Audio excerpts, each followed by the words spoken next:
Bismillahirrahmanirrahim. I am Dr. Mohibullah Wazir, and the second lecture of the control of micturition. It is now the voluntary control of micturition.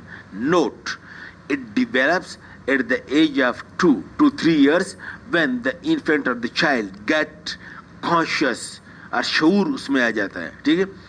What happens that at this age the cortical control or the conscious control or the voluntary control of micturition now superimpose the spinal or involuntary control, and now at this time the individual is able to voluntarily micturate or not micturate.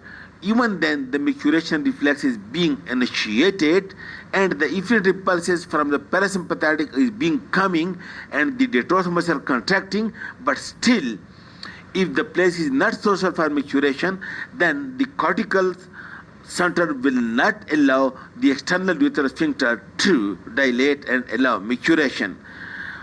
What happens? And this is also being assisted by abdominal muscles. Now look, on the medial surface of the cerebral hemisphere, there is a medial frontal gyrus. This medial frontal gyrus is the part where there is a cortical inhibitory center of micturition. There is a cortical inhibitory center of micturition.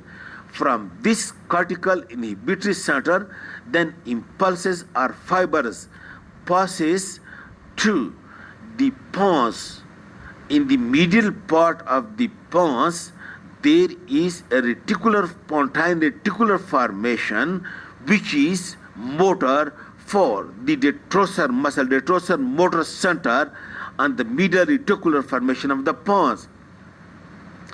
And from this reticular formation, then the reticulospinal tracts descend downward to the spinal cord, where it reaches again to the S2 and S3 and S4 segment of the spinal cord, lateral horn of the spinal cord. And this point, note one another point, that the external urethral sphincter, which is skeletal muscle, not detrosal smooth muscle, this is being controlled by the Onuf nucleus, ONUFS, Onuf nucleus. This Onuf nucleus is this Onuf nucleus is present in the anterior horn cells of sacral 1 segment. Note, in the anterior horn cells of sacral 1 segment. And from these the fibers reach to the external uterus sphincter through the pudendal nerve, and that is somatic nerve, and it is voluntary control.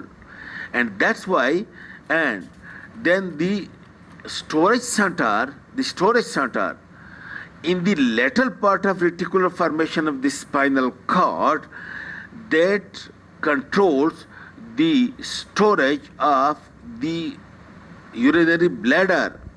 In this way, note, to summarize, the statutory receptors in the urinary bladder stimulate parasympathetic, that passes to the spinal cord in parasympathetic S2, S2, 3, 4 segment. From that, efferent impulses comes again to the detrosor muscle and supply the detrosor muscle as well as internal uterus sphincter.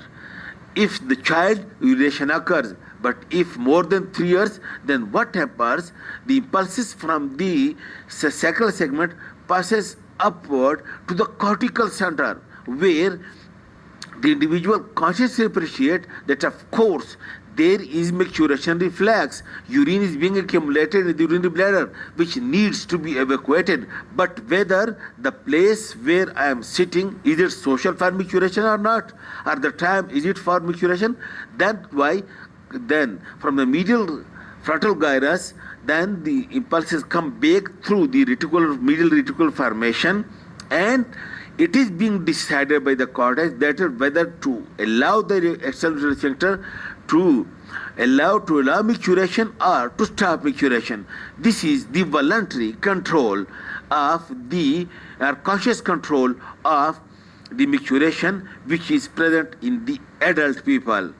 And then this I will discuss in the third lecture, that what will happen if this voluntary control is lost due to damage to the spinal cord in the old age. I will discuss in the next lecture. Thank you.